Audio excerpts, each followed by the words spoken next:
campaigning for women's safety against men's violence for a number of years, and also in terms of some of the work that I did when I was still in policing.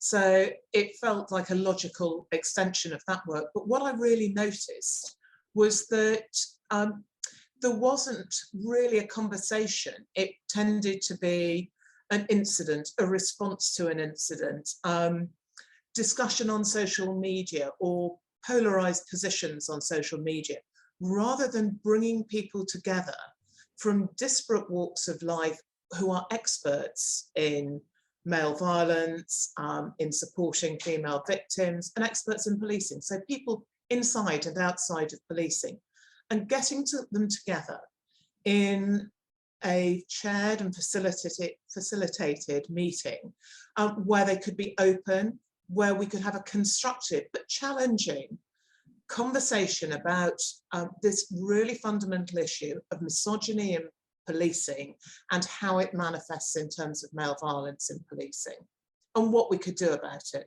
And so the idea always was to come forward with ultimately a report at the end of the series, but with some recommendations, some ideas, maybe an affirmation of existing ones, maybe some new ideas that could be, you know, more fully explored through the process of these conversations.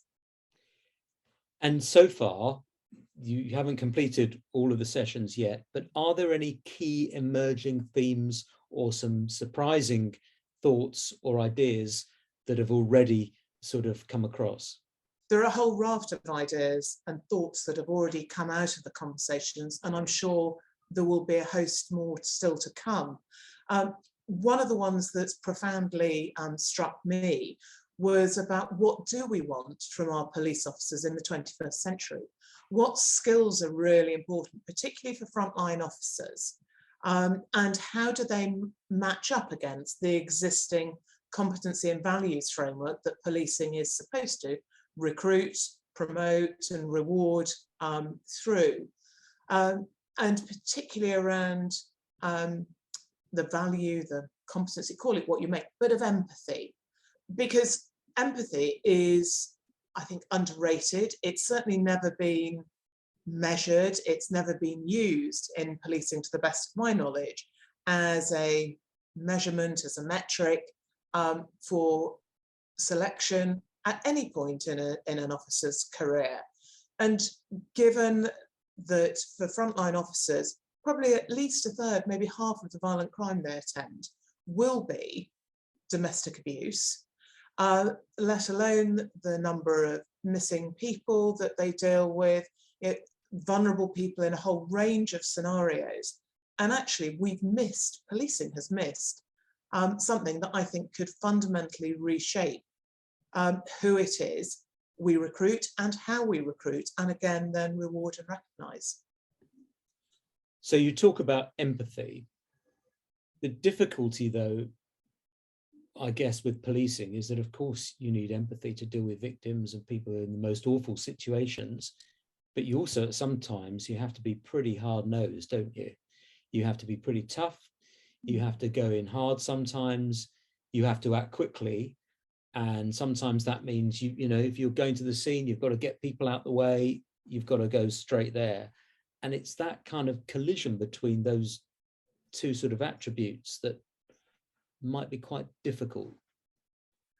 I think it could be. What I'm not saying is empathy at the expense of everything. Actually, it's about how you build that into the mix.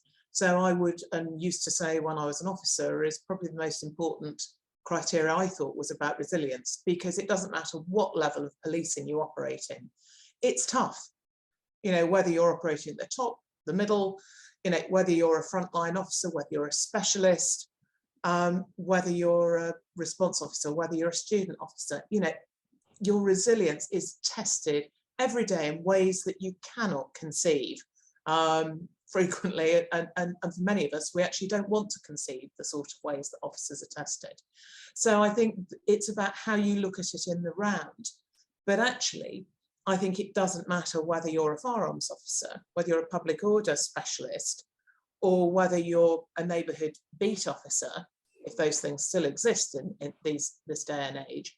Actually, there is something about remembering those core principles of humanity, of which empathy, compassion, diligence are really powerful. And they're very powerful anti-corrupting criteria, if that makes sense. They're really protective. And that's what's important about how I think policing almost reinvents itself in terms of what it says it wants and how it wants its officers to behave, not just to the public to fulfill its contract of policing by consent, but also to their colleagues. So in order to get to a point where that's recognised more, I mean, have your discussions led you into the sort of point where you think that we need a Royal Commission on Policing, which is what everyone's calling for? Or does it not have to be as radical or as far-reaching as that, which could take years and years and years?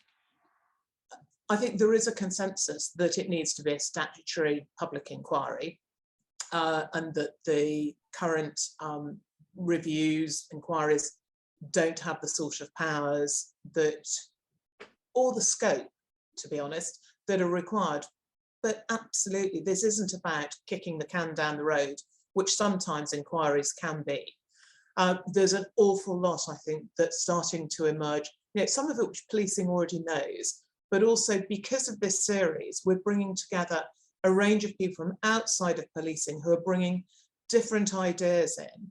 So, for example, about how the professional standards, capability and capacity could be improved around both victim and indeed for perpetrators, so that they're absolutely held to account, but they're held to account faster, which is always a bone of contention in terms of the process, and also about how victims are supported and those who are blowing the whistle, because whilst policing has policies, processes, you know, frameworks, it doesn't necessarily follow up in terms of behaviours.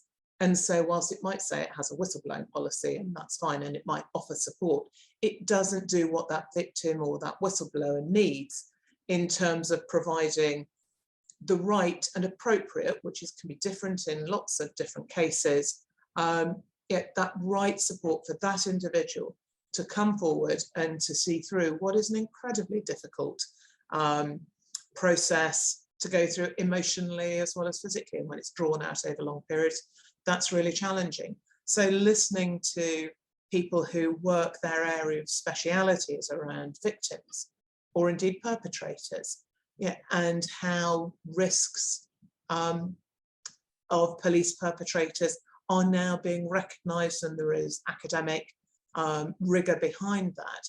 Actually, how can police forces use that information, use that evidence base to proactively work and to root out those people who have the wrong behaviours, often have criminal behaviours, and do the service no good, but most importantly, utterly fail the public.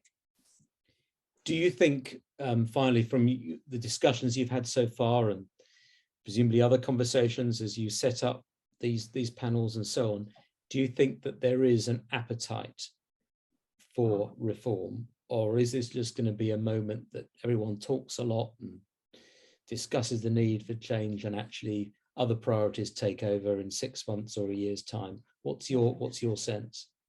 Well, I think the need for momentum, I think, is absolutely critical. And it felt a little bit at the end of the autumn, going towards the end of last year, end of 2021, that momentum might have sort of slipped. And that was one of the big things, again, behind the series and about what we could do in the future as well with Policing TV on this particular agenda. Because whilst policing faces a whole range of different threats and significant risks, this is one of them.